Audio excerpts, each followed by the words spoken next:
Welcome to the channel, everyone. Today, we're going to be looking at a Apache test pilot helmet. And what's really cool about this helmet was produced in 1979 specifically for the YAH-64 program, which is pretty awesome. This particular helmet was made by Protection Inc., which did all the custom pilot helmets back in the day. The Hughes YAH-64 was first flown September 30th, 1975. In just 97 days from its first ground test to its first flight. It was originally powered by two T700 turboshaft engines producing 1,536 horsepower each.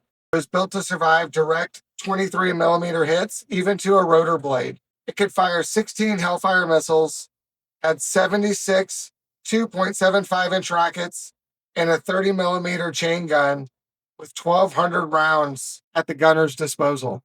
The Army received its first production model January of 1984, and it has gone on to be used extensively in combat missions with an extremely successful history of close air support and armed reconnaissance.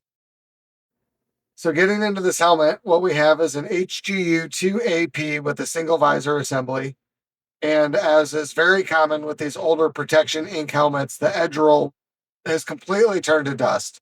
There's absolutely no padding left in it. It's literally just the leather. So we are going to take this thing apart and get this all addressed. As I mentioned earlier, this helmet was made in December of 1979, and it has this awesome graphic on the back of it of the YAH-64. So the first thing we're going to do is start by removing the visor assembly, which of course we have to take off the visor knob first. This is actually says it's a left-hand thread, and it is to tighten it, but you have to twist it to the right to remove it, which a lot of people will break those in the process because they twist it the wrong way. Once the visor knob is completely off, then we can work on the visor housing screws. On the single visor assembly, like this helmet is, there's just 3 on each side. You'll see me putting my hand on the inside of the helmet. I'm also sometimes putting pressure on the liner to try and keep the backing from spinning, because if it spins, then it can be challenging to get these screws out. Thankfully, these ones went pretty easily for me, and it really wasn't too bad. Here, I just broke them loose first, and then pull them all the way out. From here, the visor assembly will just lift off, and we have the visor tracks and the visor lens itself. The next thing we're going to do is go ahead and tackle removing the comms. So we're going to pull these leather ear pads out of the inside. These ones kind of just fit into place. They originally had some Velcro in there, but it's not always actually what's holding them in. So the speaker, you can see, just kind of pulled right out of the back of it. They just have a little slit in the backside of the leather speaker pad. And then they are attached from that point with an incredibly tiny Allen key.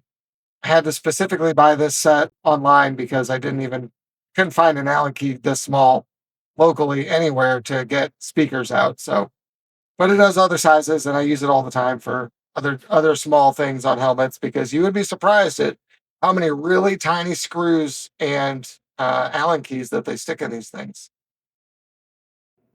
It is important to stick them back in their spot for the reason right here. You can see I dropped it. Thankfully, it just stayed on the workbench, but if that thing ends up on the floor, you might spend the next part of the night looking for that.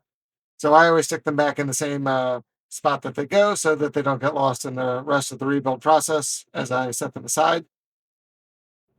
Now I'm going to unplug this rectangle, which is an amplifier, and go to move the boom mic off of this post. So this just unthreads.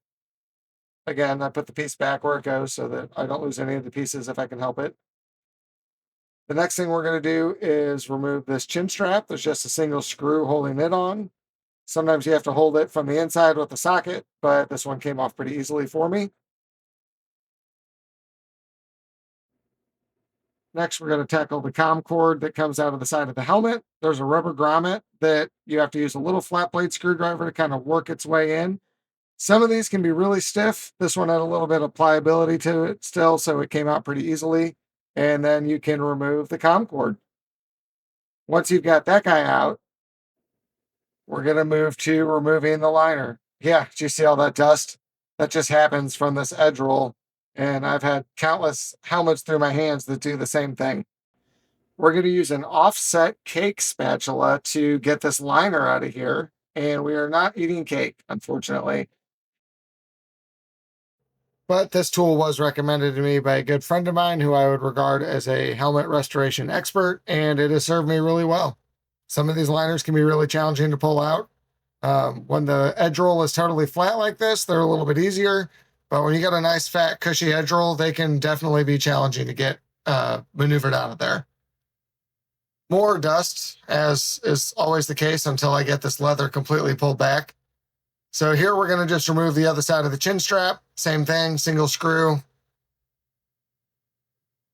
And then from here, we can start pulling the leather off of the inside of the shell. With the liner removed, you can see one of the cool protection ink labels that's got the guy's name, and it says Yuma, Arizona, and has some other helmet information on it. Something that's always really cool to find in these helmets. So what I'm doing here is using a plastic razor blade. I actually didn't really need to use the razor blade as much as I thought I might to help pull the leather off of the shell on the inside. But the rubber cement that they used originally doesn't usually have very much stick anymore, and oftentimes you can just kind of pull it back right off of the inside of the shell. So now we're totally disassembled. And the next stage is going to be putting some new foam inside the edge roll. We're going to be leaving the leather sewn to the shell, and we'll talk about that a little bit more in the next episode. But for now, I want to thank you for stopping by and taking a look at this restoration. Please hit that like button on your way out, leave a comment, and please subscribe. Thank you again.